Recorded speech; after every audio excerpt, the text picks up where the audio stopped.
Segundo a assessoria de imprensa de Renan Calheiros, quer dizer, segundo a colunista Mônica Bergamo, da Folha de São Paulo, o relator da CPI deve sugerir o indiciamento de Bolsonaro por charlatanismo e curandeirismo. Ainda segundo a colunista, o senador teria afirmado que o depoimento do empresário responsável pela fabricação da ivermectina deixou claro os crimes que foram cometidos.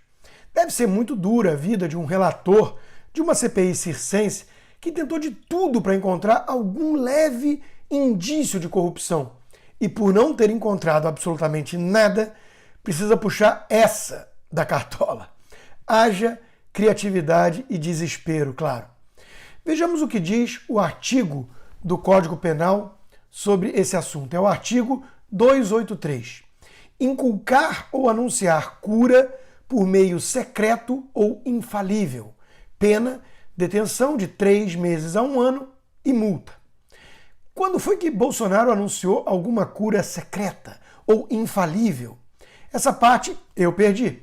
Mas eis o que eu sei, que no mundo todo, inúmeros médicos e cientistas consideraram e consideram certos tratamentos imediatos como um caminho potencial para mitigar os riscos da Covid. Até mesmo em Oxford, o remédio foi testado. O charlatão Bolsonaro deve ser dos mais poderosos e influentes do mundo para conseguir influenciar até mesmo pesquisas na respeitada Universidade Britânica. Até mesmo a OMS, que virou um puxadinho do regime chinês, e eu passei a chamar por isso de Orquestra Mundial do Socialismo, admitiu a possibilidade de eficácia do remédio de piolho no tratamento da Covid. Ou seja, Renan Calheiros quer imputar o crime de charlatanismo no presidente por ter apostado em remédios que o mundo todo estava ou está considerando como uma promessa e que milhares de médicos na linha de frente de batalha contra a pandemia ainda atestam sua eficácia, o que muitas vezes só é comprovado pelos pesquisadores da ciência em seguida. Não faltaram assessores de imprensa do gabinete paralelo do lulismo que comanda a CPI circense, apontando também para o crescimento expressivo do lucro do fabricante do remédio, como se isso, por si só, indicasse algum crime, algum esquema. A apresentadora da CNN, que lamenta quando tem que dar boa notícia na economia ou comete ato falho que revela um certo desejo secreto de pôr fim à vida do presidente, foi exatamente nessa linha.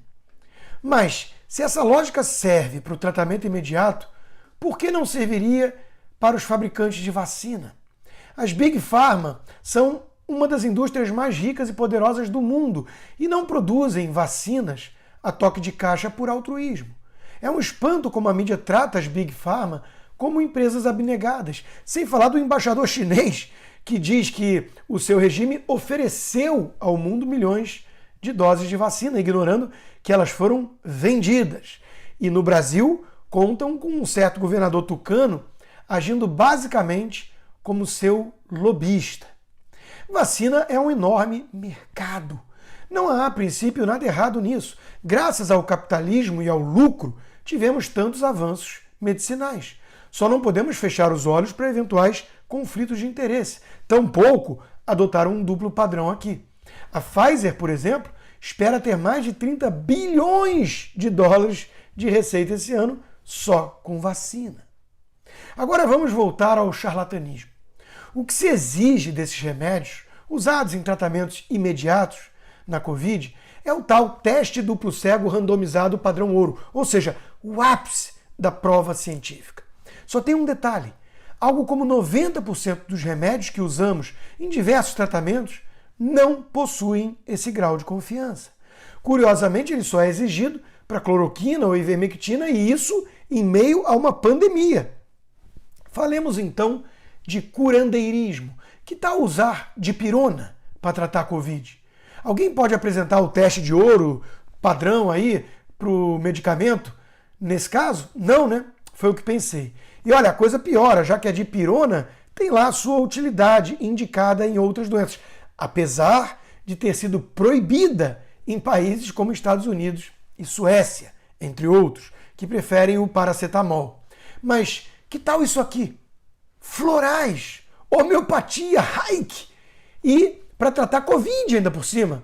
A homeopatia, aliás, nunca passou por qualquer teste duplo cego. E o motivo é evidente. Seus criadores teriam de receber o Nobel da Química e da Física simultaneamente. O princípio de energização e o grau de diluição das substâncias não permitem qualquer explicação científica para cura, sendo, portanto, considerada um placebo pelos médicos de verdade. Bolinha de açúcar, em português claro. Por que os que demonizam a ivermectina não falam nada sobre homeopatia, hein? Mas nada disso importa, pois Renan Calheiros e sua trupe não se preocupam com a ciência, tampouco com as vidas perdidas. O senador lulista só pensa naquilo, eleição. Seu intuito é desgastar Bolsonaro, tentar colar nele a pecha de irresponsável, negacionista. Para o senador recordista de inquéritos de corrupção, tudo que importa é recolocar o corrupto do Lula no poder, e a gente sabe o motivo. Não é humanitário.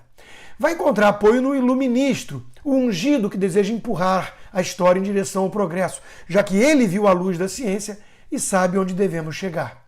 Enquanto isso, ele mente sobre as urnas invioláveis. Aliás, charlatanismo é vender uma urna de 30 anos atrás como inviolável e como a cura contra fraudes, né?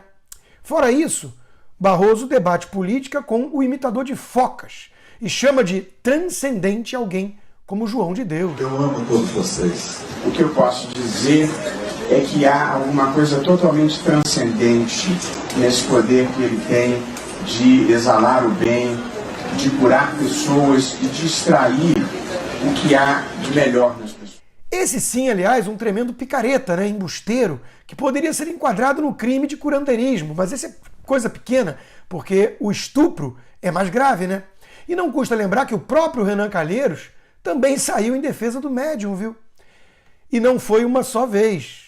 É muita ciência reunida, né? Um post-scriptum aqui. Por falar no imitador de focas, Felipe Neto admitiu estar com Covid, apesar de vacinado e totalmente isolado, segundo ele. Ele revelou que faz exame toda semana. Uma dúvida: por que alguém que está totalmente isolado na sua casa e não acredita em qualquer tratamento possível, só na vacina, faria teste de Covid toda santa semana? Que diferença faz estar ou não com a Covid, ficar sabendo ou não, se vai seguir isolado e sem tratamento, ou seja, na mesma situação de antes? Ciência!